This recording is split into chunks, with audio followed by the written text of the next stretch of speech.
Good morning students, welcome back to the English class for the 7th grade. Selamat pagi murid-murid semuanya, selamat datang di kelas bahasa Inggris untuk kelas 7. Before we start the lesson, let's pray together. Pray start. Sebelum kita mulai pelajaran kita, mari kita berdoa terlebih dahulu. Berdoa dimulai. Pray finish, berdoa selesai. On the previous topic, we have learned about synonym and antonym. Di topik sebelumnya, kita telah belajar tentang persamaan kata dan lawan kata. Before we go to the lesson, let's remind a few things in our previous topic. Sebelum kita ke pelajaran kita, ayo kita mengingat kembali beberapa hal tentang topik kita sebelumnya. Synonym is the word that has the same meaning as the other words. Persamaan kata merupakan kata yang memiliki makna yang serupa dengan kata lain. Meanwhile, an antonym is the word that has the opposite meaning as the other words. Sedangkan lawan kata merupakan kata yang memiliki makna berlawanan dengan kata lain. That's for the review, and today you will learn about passive voice. Sekian untuk review pelajaran sebelumnya, dan hari ini kamu akan belajar tentang kalimat pasif. The purpose of the study is the students can understand the concept of passive voice in sentences. Tujuan dari pembelajaran hari ini ialah siswa mampu memahami konsep bentuk pasif dalam kalimat. Before continuing watching this video, do the pretest given from the teacher in the classroom. Sebelum melanjutkan menonton video ini, kerjakan terlebih dahulu pretest diberikan oleh guru kamu di dalam kelas. Circle the correct verbs based on the active or passive sentences. Lingkarilah kata kerja yang tepat berdasarkan bentuk aktif dan pasifnya. Now, let's get started to study. Sekarang, ayo kita mulai belajar. What is the passive voice? Apa itu kalimat pasif? The passive voice is used when we want to emphasize the actions or verb and the object rather than the subject. Kalimat pasif digunakan ketika kita ingin menekankan kegiatan atau kata kerja dan objek ketimbang subjeknya. This means that the subject is either less important than the action itself, or we do not know who or what the subject is. Artinya, bisa jadi subjeknya kurang begitu penting dari kegiatan itu sendiri, atau kita tidak tahu sama sekali siapa atau apa subjeknya. Pay attention with the differences of these two active and passive voice. Perhatikanlah perbedaan dari kedua kalimat aktif dan pasif ini. In active sentence, a robber stole my laptop. Dalam kalimat aktif, seorang pencuri mencuri laptop saya. In active sentence, the robber as the subject is the doer of the action. Dalam kalimat aktif, pencuri sebagai subjeknya merupakan pelaku dalam aksi tersebut. In passive, my laptop was stolen.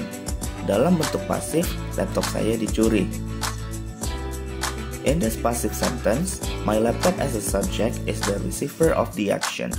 Dalam kalimat pasif ini, laptop saya yang menjadi subjek merupakan penerima dari aksi tersebut. In English, passive voice is not a tense. Each tense has its own passive voice. Dalam bahasa Inggris, kalimat pasif bukanlah sebuah tenses. Tapi, setiap tenses mempunyai bentuk pasifnya tersendiri, which is created by using the form of auxiliary verb or to be of the tenses followed by verb 3, yang mana dibentuk menggunakan kata kerja pembantu atau to be yang diikuti dengan kata kerja bentuk ketiga. Here are the 4 tenses in active and passive form that we have learned in 7th grade. Berikut 4 tenses dalam bentuk aktif dan pasif yang sudah kita pelajari dalam kelas 7. For making sentences in active form of simple present, we use verb 1. In passive form, we use to be is and are followed by verb 3. Dalam pembuatan kalimat aktif di simple present, kita memakai kata kerja bentuk pertama. Di bentuk pasif, kita menggunakan to be, is, and are diikuti dengan kata kerja bentuk ketiga. For making sentences in active form of simple past, we use verb 2. In passive form, We used to be was were followed by verb 3.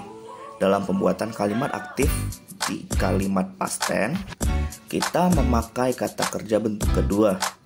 Dalam bentuk pasif, kita menggunakan to be was were diikuti dengan kata kerja bentuk ketiga.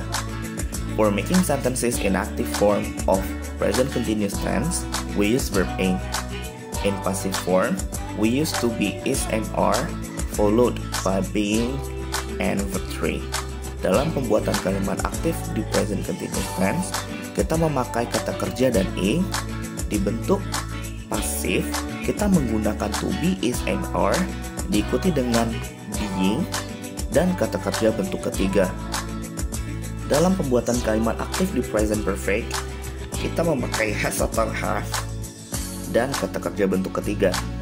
Di bentuk pasif, kita menggunakan has atau have diikuti dengan been dan kata kerja bentuk ketiga. There are some simple examples of active and passive sentences for each tenses. Berikut merupakan contoh kalimat aktif dan pasif untuk masing-masing tenses.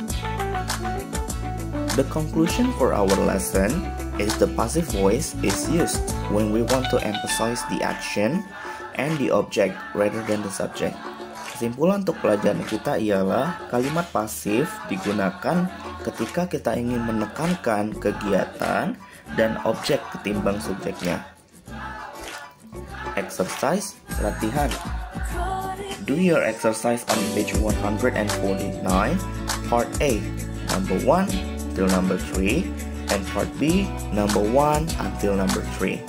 Kerjakan latihan pada halaman 149 bagian A, nomor 1 sampai 3, dan bagian B, nomor 1 sampai 3. For the next lesson, we will learn about collocation in and daily. Untuk pelajaran kita selanjutnya, kita akan membahas tentang kolokasi kata in dan daily. Thank you so much for watching. Stay healthy and see you in the next video. Terima kasih telah menonton video ini. Tetap jaga kesehatan dan sampai jumpa di video berikutnya.